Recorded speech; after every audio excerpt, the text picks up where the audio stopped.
Commander Thea Martinez stood at the bridge of the HSS Thunderchild, watching the gleaming Valaxian warships approach through the void. Their ships sparkled like cut diamonds, a stark contrast to the utilitarian grey hull of her vessel. Energy signatures off the charts, Commander, Lieutenant Rajan reported from his station. Their weapon systems are like nothing we've ever seen. The first contact scenario they'd trained for was rapidly deteriorating. The Valaxian ships had appeared at the edge of the Sol system without warning, their faster-than-light technology making humanity's best engines look like steam locomotives. Open communications, Thea ordered, straightening her uniform. The holographic display flickered to life, revealing the alien commander. High Admiral Nexus of the Valaxian Empire stood nearly 7 feet tall, his crystalline exoskeleton refracting light in mesmerizing patterns. Humans. Nexus's translator conveyed his words with undisguised disdain. We have reviewed your civilization's capabilities. Your continued use of chemical propellants and projectile weapons is amusing. Thea kept her expression neutral. High Admiral, we welcome peaceful contact with the Valaxian Empire, but we will defend ourselves if necessary. Defend, with projectiles and explosives. Nexus laughed, a sound like tinkling glass. We have moved beyond such primitive tools. Our quantum cascade weapons can disable your entire fleet without damaging a single hull plate. Perhaps, Thea replied carefully, but sometimes the simplest solutions are the most reliable. The conversation was interrupted by a proximity alert. 3 more Valaxian ships had dropped out of FTL, their weapons charging with an ominous purple glow. A demonstration then, Nexus declared, to show you the future you resist. The lead Valaxian ship fired, its quantum cascade beam lancing toward the Thunderchild. Thea didn't hesitate. All hands, battle stations. Let's show them why humanity survived this long. The next few minutes would change the course of human history and teach the galaxy that sometimes the oldest weapons were the most effective. The Galactic Defense Coalition headquarters loomed over New Geneva like a twisted crystal spire, its alien architecture a stark reminder of humanity's new reality. 3 months after the Thunderchild incident, Commander Thea Martinez found herself in a vast demonstration chamber, surrounded by representatives from 12 spacefaring species. The human delegation will observe our standard combat systems, announced Zilara, the Arcturian representative whose bioluminescent skin pulsed with each word. Then they may demonstrate their own capabilities. Thea caught the subtle condescension in Zilara's tone. Around her, the Coalition's finest weapons specialists activated their displays. A Centaurian officer levitated a sleek rifle that hummed with dark energy. A Proximum technician showcased a pistol that fired miniature singularities. Our phase disruptor can disable any known shielding system, the Centaurian explained, his 4 eyes blinking in sequence. The power cell lasts for 50 shots and requires only 2 minutes to recharge. Thea watched as the weapon demonstrated its capabilities, carving precise holes through energy shields. Impressive, but she'd noticed something none of the aliens mentioned. Every weapon required perfect environmental conditions to function. When her turn came, Thea hefted a standard-issue M48 combat rifle. This is what we called a railgun hybrid. It uses electromagnetic acceleration combined with traditional propellant. Primitive, muttered a Valaxian observer. You still rely on physical projectiles. Thea smiled. Sometimes the old ways work best. Lieutenant Rajan, if you would. Rajan activated the environmental controls. The chamber filled with electromagnetic interference, ionic storms, and gravimetric distortions, conditions common in real space combat. One by one, the aliens' energy weapons sputtered and died. The M48 fired flawlessly, its tungsten rounds punching through targets with devastating accuracy. In perfect conditions, your weapons are superior, Thea acknowledged. But space isn't perfect. Combat isn't perfect. Our weapons work everywhere, every time. A Proximan scientist moved closer, compound eyes wide with interest. The simplicity. It's actually an advantage. No complex field harmonics to disrupt. Exactly, Thea said. We've learned that reliability trumps raw power. A weapon you can't use is just dead weight. The demonstration continued, but Thea noticed a shift in the room's atmosphere. The initial condescension had given way to thoughtful consideration. Even the Valaxian observer was taking notes. As the session ended, Zalara approached Thea privately. "Commander, we may have been hasty in our judgments. The coalition faces increasing Valaxian aggression. Perhaps your primitive solutions merit further study." "We're happy to share our expertise," Thea replied. "After all, the best defense is one that works when you need it most." Later, aboard the Thunderchild, Thea reviewed the day's recordings with her crew. "They're starting to understand," she told Rajan. "Sometimes the smartest move isn't making something more complicated, it's making it work no matter what." "Think they'll adopt our designs?" Rajan asked. "They might," Thea said, watching stars streak past the viewport. "But first, we need to prove ourselves in real combat. And something tells me we'll get that chance sooner than they think." A warning klaxon shattered the moment. Multiple FTL signatures detected, the sensor officer shouted. "Valaxian attack fleet on approach to Proxima Centauri." Thea's expression hardened. Time to show the galaxy what humanity's primitive weapons could really do. The Proxima Centauri star burned an angry red through the Thunderchild's viewports as Thea's fleet dropped out of FTL. 5 human ships against 20 Valaxian cruisers. On paper, it looked like suicide. "Coalition reinforcements are 2 hours out," Rajan reported grimly. "The colony won't last that long." Below them, Proxima B's largest settlement housed 3 million civilians. The Valaxian fleet had already begun their attack pattern, their ships' crystalline hulls refracting the red starlight like deadly prisms. "All ships, Combat Formation Delta," Thea ordered. "They're expecting us to run. Let's disappoint them." The human vessels spread out, their formations seemingly random. The Valaxians pressed their attack, confident in their superior numbers and technology. Their quantum cascade beams lanced out and missed completely. "Now," Thea commanded. The Thunderchild and her sister ships opened fire. Traditional railguns and quoguns spat hypervelocity rounds, while missile batteries launched their payloads. The Valaxians' shields flared against the onslaught, but something was wrong with their defenses. "Commander." The Proximan scientist from the demonstration was on the comm channel. "The stellar radiation, it's interfering with their shield harmonics." Thea had counted on this. Proxima Centauri's intense radiation played havoc with advanced energy systems. Meanwhile, her primitive weapons continued their relentless barrage. "Target their shield generators," she ordered. "They'll try to compensate with more power. Let them." The Valaxian ships began to glow as they diverted power to their failing shields. Their return fire became erratic, the complex quantum weapons struggling against the stellar interference. 3 of their ships suddenly went dark, their systems overloaded. "They're burning out their own systems," Rajan observed with grim satisfaction. The battle shifted. Without their technological advantage, the Valaxians found themselves facing an enemy that had mastered the basics of space combat. Kinetic rounds couldn't be deflected by malfunctioning shields. Missiles couldn't be stopped by disrupted targeting systems. "This is impossible." High Admiral Nexus's voice crackled over the command channel. "You cannot defeat us with such basic weapons." "Watch us," Thea replied, then cut the channel. "All ships, concentrate fire on their flagship. Show them what basic can do." The human fleet's coordinated barrage split the Valaxian flagship in half. As its crystalline hull shattered, the remaining enemy ships began to retreat, their sophisticated systems failing one by one. In the aftermath, as coalition ships finally arrived, Thea received countless messages from their alien allies.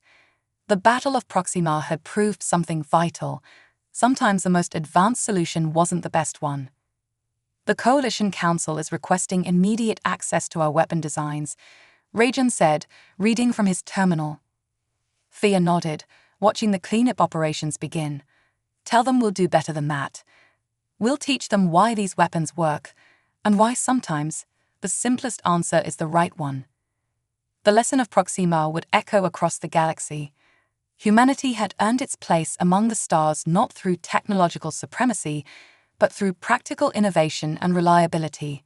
And this was only the beginning. 6 months after the Battle of Proxima, the Coalition Engineering Center on Mars had become an unlikely melting pot of galactic innovation. Commander Thea Martinez watched from an observation deck as Proximan engineers worked alongside human technicians, their multiple arms deftly assembling hybrid weapon systems. The integration of human ballistic principles with Arcturian metals has exceeded all expectations, Dr. Senna, the lead Proximan scientist, reported. Her compound eyes reflected the testing chamber's lights as she handed Thea a data slate. We're calling it the Mark I Universal Combat System. Below them, a demonstration was underway. The new weapon looked like a marriage between human pragmatism and alien aesthetics, clean lines and practical controls, but built with materials that seemed to drink in light.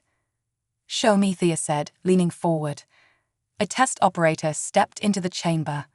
The weapon hummed to life, not with the typical whine of energy weapons, but with the subtle vibration of electromagnetic coils. When it fired, it combined the best of both worlds, magnetically accelerated projectiles enhanced with a trace of Valaxian quantum technology.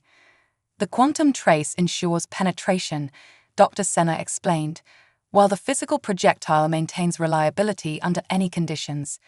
But that's not the most impressive part. She gestured to another screen showing the weapon's power source. It can run on anything: standard power cells, chemical energy, even solar radiation. No specialized ammunition required. Thea smiled. This was exactly what she'd hoped for. Not humans simply teaching aliens to copy their technology, but true collaboration leading to something better. The Centaurians are already requesting production rights, Rajan added, joining them at the window. Even the Valaxian separatists who defected after Proxima want in. That had been an unexpected development. After their defeat, the Valaxian Empire had fractured. Many of their scientists and engineers, freed from rigid military control, sought asylum with the Coalition. Their expertise, combined with human practicality, was revolutionizing warfare. Commander, Dr. Senna's tone grew serious. There's something else you should see. She led them to a secure laboratory where several Valaxian defectors worked. On their screens were designs that made Thea's eyes widen. They were adapting human design principles to their quantum technology, creating hybrid systems that could function even when their primary power failed. We were taught that simplicity was weakness, one Valaxian engineer explained, his crystalline features catching the light. But you humans showed us that complexity creates vulnerability. True advancement comes from building upon solid foundations. But not everyone was embracing this new direction. Reports indicated that the remaining Valaxian hardliners were developing even more complex weapons, pushing their technology to dangerous limits. They saw the hybrid approach as an admission of defeat. They're planning something, Thea mused, studying the intelligence reports. This arms race isn't over. No, agreed Dr. Senna, but thanks to this collaboration, we'll be ready. The Coalition is stronger now than ever before. As if to emphasize her point, alarms suddenly blared throughout the facility. Emergency communications flooded in from across Coalition space. The Valaxian Empire had launched a massive offensive, using weapons that bent the very fabric of space-time. All personnel to battle stations, Thea ordered, already moving. Dr. Senna, how soon can we deploy the Mark I? Production lines are ready, the Proximan replied. We can arm our forces within days. Make it ours, Thea said grimly. We're about to find out if our simple solutions can stand against their ultimate weapons. The final test of humanity's philosophy was about to begin, And this time, the fate of the entire coalition hung in the balance. The coalition command center shook as another space-time distortion rippled through the sector. On the main tactical display, Thea watched red dots representing Valaxian forces tear holes in reality itself to bypass defensive lines. Their new weapons are destroying the fabric of space itself, Dr. Senna reported, her usually steady voice trembling. 3 more colonies have gone dark. The Valaxian Empire's desperate gambit was working. Their reality-warping weapons ignored shields, armor, and distance itself. But Thea had noticed something during the last 12 hours of battle, something that gave her hope. "Look at their attack pattern," she said, pointing to the display. "Each reality tear is smaller than the last. They're burning through power at an unsustainable rate." Rajan analyzed the data from his station, confirmed. Their new weapons require exponentially more energy with each use, but they'll reach Earth before they run out of power. "Unless we help them run out faster," Thea said, a plan forming. "Dr. Senna, those hybrid weapons we developed, they can absorb energy, correct?" The Proximan scientist's compound eyes widened with understanding. "Yes, the quantum trace components could theoretically absorb the reality distortions, but the amount of energy would be..." "Perfect," Thea finished. "Get me Coalition Command." Hours later, the combined Coalition fleet assembled in the Sol system. Every ship had been retrofitted with the Mark I weapon systems, modified to act as energy sinks. It was a desperate plan, but those were humanity's specialty. The Valaxian fleet emerged from their reality tiers, their ships crackling with impossible energies. High Admiral Nexus's voice boomed across all frequencies, "Surrender now, and we may let your species survive as study subjects." All ships, Thea commanded, execute Operation Lightning Rod. The Coalition fleet split into precise formations, patterns that Dr. Senna's calculations suggested would maximize energy absorption. As the Valaxians fired their reality-warping weapons, something unexpected happened. The hybrid weapons didn't just absorb the energy, they redirected it. Streams of quantum-enhanced particles connected ship to ship, creating a vast web of power transfer. The Valaxian weapons, instead of destroying space-time, were feeding their own energy into the Coalition's network. "Their power readings are dropping," Rajan shouted.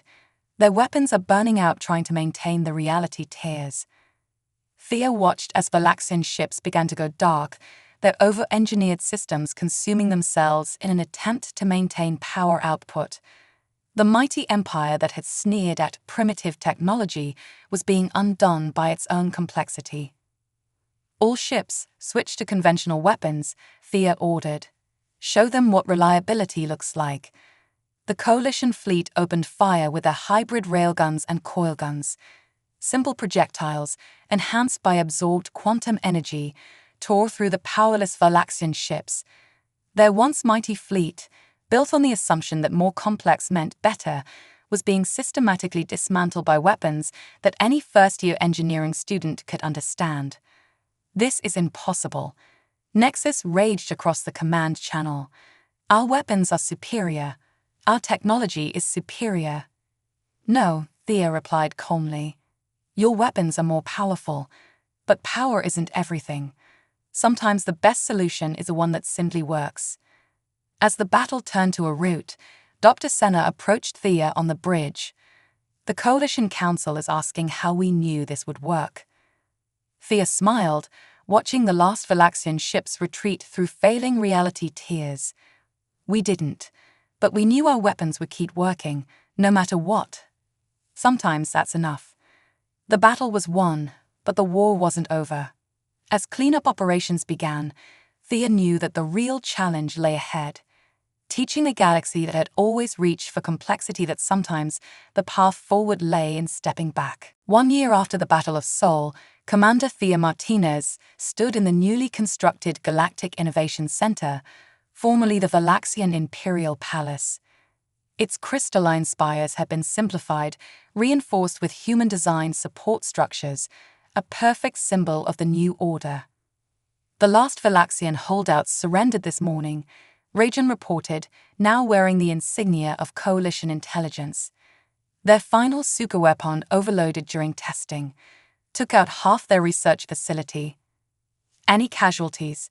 Thea asked, though she already knew the answer. None. They'd adopted our safety protocols after the third accident. Simple mechanical lockouts saved their entire science team. The irony wasn't lost on anyone.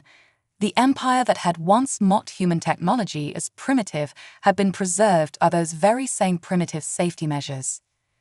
Dr. Senna approached, accompanied by a former Vilaxian scientist whose crystalline form now bore the practical modifications many of his people had adopted. Commander, the Coalition Council is ready for your presentation. The chamber was packed with representatives from every spacefaring race. Even the reformed Vilaxian Federation had sent delegates. Thea took her place at the podium, surrounded by examples of the new hybrid technology that was revolutionizing the galaxy. A year ago, she began, we faced an enemy that believed the path to victory lay in ever-increasing complexity. Today, we're building a future based on a different principle, elegant simplicity. She gestured to the displays around her. The new Mark II Universal Combat Systems gleamed, their designs clean and intuitive. But they were just the beginning. These weapons represent more than just military technology. They represent a philosophy that humanity has understood since we first looked to the stars. The best solution isn't always the most advanced one. The displays shifted to show other innovations. Emergency systems that worked without power, medical devices that could be repaired with basic tools, FTL drives with mechanical backups. We're not abandoning advanced technology, Thea continued. We're grounding it in practical fundamentals. Every system we build now has multiple fallbacks, each simpler than the last. Because in the real world, reliability matters more than theoretical capability. The Vilaxian delegate stood, his modified form catching the light. Our people have learned this lesson well. Our new cities no longer depend solely on quantum power. When storms disrupt the energy grid, simple solar and wind systems keep our people safe. Other delegates shared similar stories. The Proximum colonies had survived 3 ion storms using hybrid life support systems. Centaurian ships now carried backup ballistic weapons alongside their energy cannons. The galaxy was learning that redundancy didn't mean having 2 complex systems. It meant having a complex system backed by increasingly simple alternatives. But the greatest change, Thea said, approaching her conclusion, isn't in our technology, it's in our thinking. We've learned that progress isn't a straight line toward complexity. Sometimes it means looking back to move forward. She revealed the final display, a new type of starship. At first glance, it looked deceptively simple, but within its clean lines lay layers of innovation, each system backed up by a simpler one, down to the most basic mechanical controls. This is a future we're building together, not one of overwhelming power, but of unshakable reliability. Not of complexity for complexity's sake, but of elegant solutions that simply work. The chamber erupted in applause. As Thea looked out over the assembled delegates, she saw not just allies, but students and teachers both. Humanity had taught the galaxy the value of simplicity, and in return, the galaxy had taught humanity how to merge that simplicity with incredible advances. Later, on the observation deck, Thea watched ships of all species dock at the station. Dr. Senna joined her, carrying 2 cups of coffee, another human innovation that had spread rapidly through Coalition space. Did you ever imagine it would end like this? The Proximum scientist asked. Thea smiled, taking a sip. Not exactly, but I always knew that humanity had something valuable to offer the galaxy. We just had to wait for everyone else to realize that sometimes the best answer is the simple one. Below them, a new class of cadets, human and alien alike, practiced with their hybrid weapons. Each understood both the quantum principles that powered them and the basic mechanics that kept them firing no matter what. The galaxy had changed, and it had changed because humanity had stood firm in its belief that reliability mattered more than sophistication, that practicality trumped theoretical superiority, and that sometimes The old ways are the best ways. As she watched the next generation train, Thea knew that this was just the beginning. The galaxy was vast, and somewhere out there, new challenges waited. But now they would face them together, armed with both advanced technology and simple solutions.